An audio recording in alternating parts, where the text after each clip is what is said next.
¿Cómo están? Bienvenidos a otra edición de Sentir Nacional.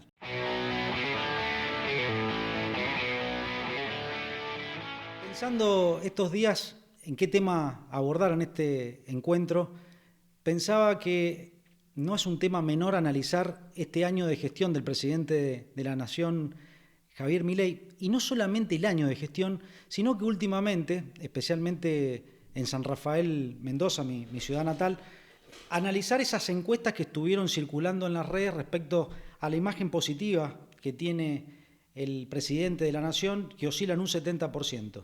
Y digo analizarlo porque uno, no solamente hablando con compañeros de militancia, sino también con el círculo de relaciones de uno, amigos, compañeros del secundario, del primario, y también observando un poco en el vecindario, cuando uno va al almacén, va al comercio de barrio y escucha y palpa un poco lo que opina la gente. Y uno acá ve las diásporas, ¿no? De muchos que dicen, traigan una urna que lo volvemos a votar, u otro sector también no menos importante que dice, la verdad, no se entiende cómo puede tener el 70% de intención de voto con las medidas drásticas que está tomando económicas en detrimento del bolsillo del pueblo argentino. Entonces yo creo que acá nos tenemos que detener un poco y analizar realmente lo que está pasando en la política argentina. Y para eso voy a tratar de ser lo más pedagógico posible e invitarlos a una metáfora y a un poco del uso de la imagen con este ejemplo que les quiero dar. Yo siento que la Argentina hoy por hoy es un campo donde está nutrido de ovejas. Está nutrido de ovejas, donde en ese campo hay como un alambrado donde están dispuestas las ovejas en parcelas totalmente distintas y enfrentadas. Y donde hay un pastor que es el que las maneja, pero que no tiene una cara visible. Y que a su vez ese pastor tiene una máquina de esquilar. ¿Y a dónde quiero llegar con eso? Porque van a decir, Nahuel, ¿a dónde querés llegar con este ejemplo? Miren, lo que yo estoy sintiendo es que ese pastor que no tiene cara visible realmente es el establishment, es el poder real que está manejando al pueblo argentino. Y donde las ovejas terminamos siendo todos los argentinos. Que podamos llegar a decir que Argentina está muy politizada. Sí, puede ser que esté politizada. Lo que no tiene la Argentina es cultura política. Y en esto quiero profundizar, pero siguiendo con este ejemplo, tenemos las ovejas de ambos lados de un alambrado, tenemos este pastor que es el que las va controlando, que no tiene una cara visible, pero es el que las maneja, y yo les hablaba de esa máquina de esquilar que tiene en la mano. Esa máquina de esquilar que tiene en la mano terminan siendo los presidentes de la Nación Argentina de turno. Y a su vez este pastor que no tiene cara visible y que tiene en sus manos esta máquina de esquilar, también se rodea de algunos perros guías que van acomodando las ovejas, y donde esos perros guías terminan siendo muchos de los dirigentes políticos, y donde también esos perros guías a su vez tienen inmiscuidas garrapatas, que terminan siendo muchos obsecuentes de estos dirigentes políticos y de un círculo rojo que tiene que ver también con los medios de comunicación. Y en esto quiero hilar en lo siguiente, y quiero profundizar. ¿Por qué digo que esta Argentina parece una parcela con ovejas divididas, con un pastor sin cara visible que tiene el poder real, con una máquina de esquilar que vienen a ser los presidentes de la nación y que está rodeado a su vez este pastor de ciertos perros con garrapatas? Porque hoy al pueblo argentino lo que están haciendo desde hace 4 décadas prácticamente es enfrentarnos los unos con los otros.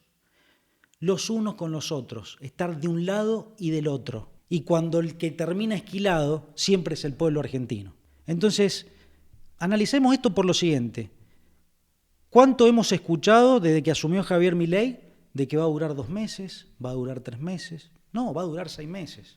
Y ya lleva 1 año y Javier Milei sigue siendo el presidente de la Nación Argentina. Lo mismo se decía con Mauricio Macri.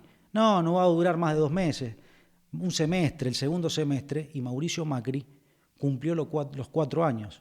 ¿Y eso qué significa? Que los gobiernos no han sido brillantes. Y pongo estos 2 ejemplos porque mucho se habló que no iban a terminar su gestión. Estoy siendo lo más objetivo posible a sabiendas que ustedes saben mi militancia y mi postura política. Entonces, ¿qué es lo que lo sostiene?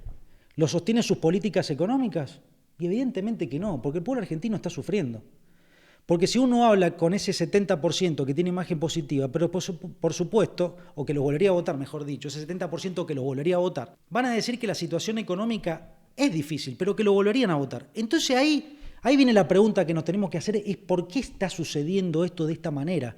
¿Por qué ese autoflagelo? ¿Por qué ese síndrome de Estocolmo tenemos los argentinos? ¿Y por qué pensar que quienes están enfrente siguen siendo la mejor opción o son la mejor opción cuando el pueblo argentino en su inmensa mayoría dio a entender claramente, explícitamente, de que se había fracasado? Entonces empecemos a analizar un poco el decantar de estos últimos 41 años de democracia que lleva la República Argentina ininterrumpidos. Una vez comenzado esta emblemática década de los 90, nos encontramos con un mundo unipolar, donde el hegemón mundial era Estados Unidos de Norteamérica. Por eso la política neoliberal que practica Carlos Saúl Menem fue muy efectiva y se sostuvo en el tiempo. Estuvo el consenso de Washington, la caída del muro de Berlín, pero como todo proceso, también tiene una finalización.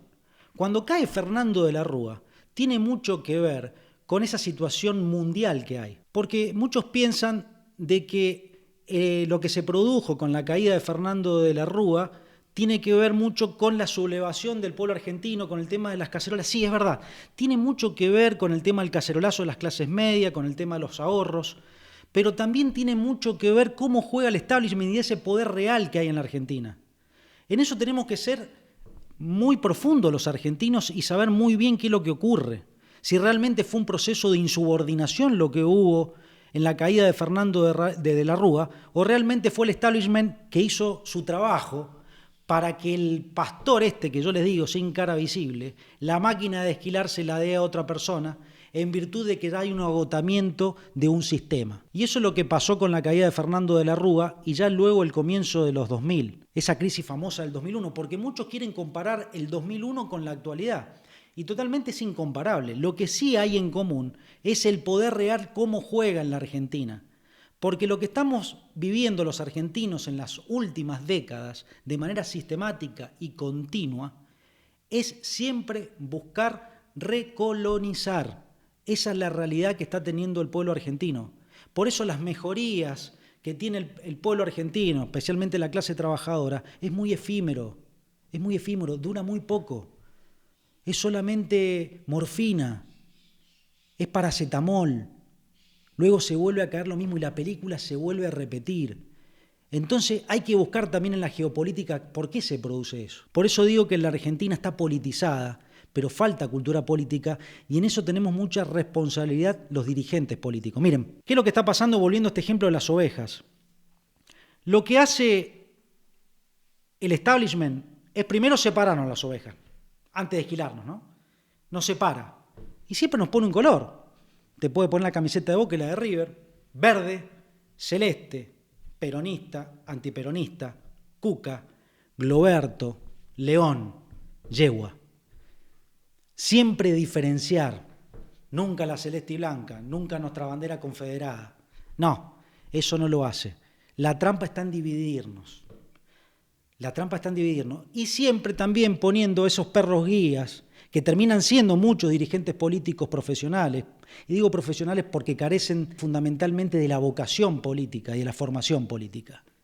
Y esos políticos profesionales que hacen de perros lazarillos también tienen engrampados garrapatas, que ahí sí están muchos de los medios de comunicación que marcan la agenda y quieren convencer a la gente que los procesos que se están llevando son totalmente necesarios para que de esa manera el pastor pueda seguir haciendo su faena con la máquina de esquilar que termina siendo el presidente de la nación de turno. Lo que tenemos que pensar realmente los argentinos es cómo tenemos que hacer para que nos dejen de esquilar. Entonces la respuesta a eso es lo siguiente. Si yo le estoy poniendo el ejemplo de ovejas, nosotros tenemos que dejar de ser de oveja pero pasar a ser rebaño. Tenemos que dejar de ser masa y pasar a ser pueblo. Pero de esa manera nos tenemos que organizar comunitariamente, tenemos que establecer lazos. Entonces nosotros tenemos que no dejar que esos perros lazarillos con esas garrapatas nos estén poniendo de un lado del cerco o del otro lado del cerco y enfrentarnos. Y tratar de ponerle cara visible a ese pastor que nos domina. Eso es lo que tiene que lograr el pueblo argentino. Y la gran responsabilidad la tenemos los dirigentes políticos. Porque el laburante que me está escuchando dice, viejo, yo me levanto temprano todos los días, voy a laburar, vuelvo, trato de estar con mi familia, llevar el mango para poder vestir una mesa con un plato de comida y cada 2 y 4 años me hacen ir a votar, vos que me estás hablando, para que vos ayudes a que esto funcione. Ese es el razonamiento que hace el laburante. Y tiene razón, para eso está el sistema democrático, que lo tenemos que hacer aún más perfectible, mucho más perfectible, porque algo se está fallando en la Argentina, para que se dé este movimiento pendular de un lado hacia el otro, y nosotros como pueblo siempre terminamos esquilados. Y ahora, cuando hablamos en este ejemplo que le estoy poniendo de los perros, ¿no?, que vendrían a ser muchos dirigentes políticos profesionales, lo van a ver de un lado del cerco y del otro, saltando el cerco, poniéndose la camiseta de River, la de Boca, siendo del León, siendo de la Yegua, siendo de las Palas, de las Cucas, o siendo de los Globertos. Y los van a ver saltando el alambrado. Y las garrapatas, que son muchos de los medios de comunicación, o muchos de los haters, que se esconden a través de X o de TikTok, para seguir erosionando esa grieta, esa tranquera, cuando en definitiva lo único que buscan es que sigamos separados para seguir siendo ovejas. A eso es lo que quiero ir. Pero para eso necesitamos cultura política. Sí, estamos politizados los argentinos. Se siente, se transpira. Cuando uno sale a la calle, cuando uno va al almacén, cuando va al club. Está politizado, pero eso no es cultura política. Son cosas distintas. Y eso tenemos que construir para romper con esa politización y crear cultura política. Para eso estamos los dirigentes políticos, que tenemos que formarnos continuamente. La formación es algo que no termina nunca. El conocimiento es infinito. La cultura argentina es maravillosa. Miren, yo les voy a poner un par de ejemplos que también, y trayendo a este análisis de este gobierno de Javier Milei en su discurso. Prestemos atención cuando él en su discurso hablaba de esta Argentina que tiene que ser potencia nuclear. La Comisión Nacional de Energía Atómica existe hace décadas. ¿De qué nos están hablando? Como algo nuevo, porque la inteligencia artificial, pero por supuesto que es necesaria. Y hay algo muy exquisito que dice el presidente en su discurso cuando habla, porque tenemos el sur argentino, que con su clima y que es inhóspito. Yo eso inhóspito lo tomo como despoblado, con esa Tierra del Fuego que tiene que ser nuestro centro estratégico, y él hace referencia a esta cuestión de la inteligencia artificial y puntualmente a lo que está haciendo Leolabs, esta empresa estadounidense con también sede en Gran Bretaña, que tiene que ver mucho con el estudio satelital, con la inteligencia artificial, pero siempre orientado a nuestro Atlántico Sur. Miren, ¿ustedes se creen que la foto que se saca Javier Milei con Donald Trump, todavía no siendo oficialmente presidente de Estados Unidos porque va a asumir el 20 de enero, sino que va a su mansión, se saca una foto demostrando qué cosa? Que es amigo de Donald Trump. Es la misma foto que vimos con Carlos Saúl Menem con Bush. Es la misma foto que vimos con Macri con Donald Trump. Eso para la geopolítica, el tema de la fotito y decir que somos amigos no existe. En la geopolítica lo que importa son los intereses. Y Estados Unidos de Norteamérica tiene intereses para con la Argentina. ¿Y por qué tiene intereses para con la Argentina? Porque Donald Trump sabe muy bien que este hegemón de Estados Unidos unipolar terminó. Ahora hay un mundo multipolar. Y Estados Unidos necesita volver a domar lo que despectivamente llama su patio trasero, que viene a ser Centroamérica, Sudamérica. Ellos quieren volver con esa doctrina Monroe. En América para los americanos, nosotros nos hacemos cargo en otras cosas que los europeos, asiáticos, no se metan. Lamento informarles a muchos que desconocen esa doctrina Monroe, viene de 1820 y pico. Una vez que se dictó esa doctrina Monroe, nosotros tuvimos la ocupación de Malvinas en 1833 por Inglaterra, ¿y a dónde quedó la doctrina Monroe de Estados Unidos? Guerra de Malvinas, 1982, ¿dónde quedó la doctrina Monroe? Eso es una gran falacia. Pero esa es la movida que está haciendo Estados Unidos en Norteamérica. Por eso no necesita. Necesita porque hoy tiene que disputar en un mundo multipolar. Ese es el interés geopolítico que tiene Estados Unidos con la Argentina. No existe la amistad o la buena onda con Milei. No nos creamos eso, por Dios y la Virgen. Y hablando de Dios y la Virgen, otro tema particular. Se está planteando la reforma constitucional en Santa Fe para que en uno de sus articulados deje de rezar de la religión católica y apostólica. Y muchos van a decir, y bueno, ¿qué tiene que ver eso? tiene muchísimo que ver con la cultura política argentina. Un pueblo que desconoce su fe fundante, es imposible que algún día se subordine, que se subordine. Es imposible. Hay que prestar mucha atención con esta reforma constitucional de Santa Fe, porque muchas veces el progresismo lo que ha hecho, y ha hecho morder el anzuelo para darle de comer a un conservadurismo rancio que mucho daño le hace a la Argentina, ha hecho creer que el tema de la libertad de religión, que ya lo consagra la Constitución Nacional, pero el hecho que deje de rezar de que el pueblo argentino es católico, que es cristiano. ¿Cuál es el problema de aceptar eso si la inmensa mayoría del pueblo argentino tiene su fe? Un pueblo argentino que abraza totalmente a las minorías.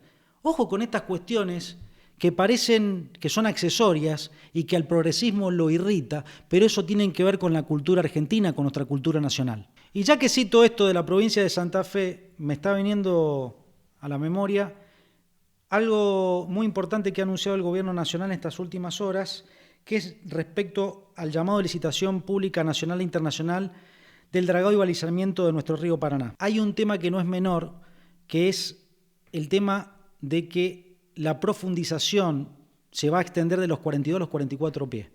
Tenemos que tener muchísimo cuidado con esto, porque esto va en detrimento, primero del medio ambiente de nuestro río Paraná, pero también tiene otro trasfondo. Nosotros no necesitamos que vengan por nuestro río Paraná esos grandes buques Panamax. Lo que quieren es seguir dragando para que ingresen, que de hecho lo están haciendo, monstruos, embarcaciones monstruosas de multinacionales que no son de bandera nacional, para seguir expoliando a la Argentina. Y atrás de esto está la Bolsa de Comercio de Rosario, atrás de esto está Cargill, está ADM, todas estas multinacionales. Esto va en detrimento de la industria nacional. Entonces tenemos que tener mucho cuidado. No son temas menores esto, porque van a marcar el destino de la Argentina en los próximos 30 años. Entonces, ojo con la extensión de los pies en la profundización de nuestro río Paraná. Eso está orientado a esa expoliación, a que entran esos buques de gran porte, sin importar nuestras vías navegables troncales. Y esto no es porque yo sea un proteccionista exacerbado del medio ambiente. No, que no es necesario. Para eso tenemos las barcazas, pero para eso tiene que estar nuestra industria nacional, nuestra auditoría nacional. No tenemos que salir a buscar ni al cuerpo de marines chino, ni al cuerpo de marines estadounidense, porque muchos de ustedes, y que muy bien y se los agradezco en esta ida y vuelta que tenemos, hablan de que muchas veces yo pongo mucho la lupa sobre Estados Unidos. Lo he dicho en este programa, en estas columnas, que China, a través de la COFCO, tiene un puerto también en el río Paraná. Nosotros somos argentinos. Nosotros tenemos que velar por nuestro interés nacional. Bienvenida a las inversiones extranjeras, pero por supuesto que las necesitamos. Pero con un manejo autóctono, no tenemos que ir en detrimento de la industria nacional. Miren, ahora, y a decir verdad, de la clase media, que trata de planificar sus vacaciones y que empiezan a ver esa oferta de decir, che, ahora conviene ir a Brasil, ahora conviene ir a Chile por el tipo de cambio, está buenísimo esto que sacaron el impuesto país, ahora por Amazon yo puedo traer un montón de cuestiones que me van a llegar a la puerta de mi casa y me van a salir mucho más baratas que comprarla en la esquina. Dos análisis. Primero, ojo con eso, que ya lo vimos en los 90 y que es un tiro en los pies para el laburo nacional y la industria nacional. Segundo, por más que sea más barato ir a Brasil y a Chile, hay que pagarlo. Hay que pagarlo. No va a hacer cosa que saquen cuentas, que es más económico ir a Brasil, más económico a Chile, pero después hay que pagar la tarjeta de crédito. Y después hay que ir con los dólares. Porque también hay un sector de la sociedad, y ahí se ve la erosión que hay en el bolsillo argentino, que por más barato que sea, a veces se llega a la triste conclusión que en vez de una semana de vacaciones van a ser 3, o capaz que quedarnos sin vacaciones. Entonces tenemos que ser muy cautelosos con esos indicadores económicos y también de observar de que quizás el hecho de vacacionar o que se nos aliente una economía a vacacionar en el exterior también va en detrimento de la economía nacional. Es algo que los que tenemos más de 40 años ya lo vivimos en la Argentina. Ya se vivió en los 90 cuando la clase media pudo viajar muchísimo, donde la clase media pudo ir a Europa, volver al exterior, a vacacionar. ¿Y eso después en qué quedó? Quedó en la nada. Me había prometido algo que no quería realizar, pero bueno, me puede más mi vocación, y mi espíritu, de hablar de algunos temas históricos, pero creo que hace falta. Hace falta porque es imposible lograr una cultura argentina y lograr una cultura política argentina si no nos conocemos bien y de dónde venimos, ¿no? En estos días se cumple un nuevo aniversario del fusilamiento de Manuel Dorrego. Eso sucedió en 1828, hace mucho, muchísimo. Pero ¿por qué es emblemático? Es importante. Primero porque fue el primer golpe de Estado que se sufrió en la Argentina. Y donde Manuel Dorrego, un coronel que fue determinante en las guerras de la independencia, fundamentalmente en la batalla de Tucumán, que estuvo a las órdenes de Manuel Belgrano, tuvo diferencias con Pueyrredón, por eso se tuvo que exiliar en Estados Unidos. Vuelve en la época de Bernardino Rivadavia, al cual después se termina enfrentando. Un Manuel Dorrego donde termina fusilado por el general Juan Galo Lavalle, la espada sin cabeza. Realmente muy bien puesto ese mote, ¿no? La espada sin cabeza. Y Dorrego, para que lo analicemos, denominado como el padrecito de los pobres en ese momento, un hombre que enarboló el federalismo, donde fíjense a veces lo ingrata que es la historia, que si uno visita el monumento a Manuel Dorrego en Buenos Aires, en una de sus placas reza un agradecimiento que gracias a él se da la independencia de la banda oriental, la República del Uruguay, y algo totalmente alejado de la realidad. Si hay algo que no quería Dorrego, era el separatismo. Eso se da, esa segregación de la banda oriental, a raíz de un acuerdo que hace Bernardino Rivadavia y Manuel García, hacen la entrega de la banda oriental para terminar con el tema de la guerra del Brasil. Entonces, cuando uno lee esa placa, la verdad que dice, qué placa tan ingrata, qué placa tan ingrata. Como también esas cuestiones que tiene la historia, ¿no? Donde el monumento de Juan Galo Lavalle da hacia la casona de los Dorrego, esas cuestiones paradójicas de la historia. Y Lavalle, antes de fusilar a Dorrego, recibe un montón de cartas instándolo a que lo fusile, que se lo elimine a Dorrego. Una de esas cartas se las envía a Salvador María del Carril. Este personaje fue vicepresidente de la Confederación Argentina cuando fue presidente Urquiza y también fue viceministro de la flamante Corte Suprema de Justicia de Bartolomé Mitre. Fíjense las cuestiones paradójicas que tiene la historia, pero que nosotros tenemos que tenerlas muy, pero muy presentes. Un Manuel Dorrego que en definitiva fue fusilado por Juan Galo Lavalle, la espada sin cabeza, que terminó dando una orden, pero que en realidad él no sentía, sino que fue manipulado.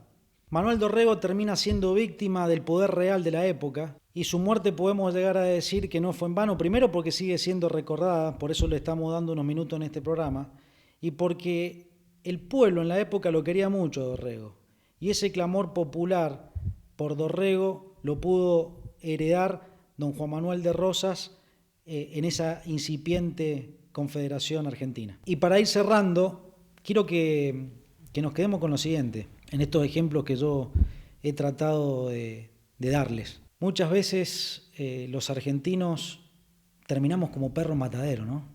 Peleándonos, pero en definitiva terminamos disputando por las achuras, cuando la carne se lo están llevando otros. Hay que llamar a la unión argentina. Para eso tenemos que hablar mucho de las cosas que nos unen, de lo perverso que es el querer separarnos, de la carga ideológica.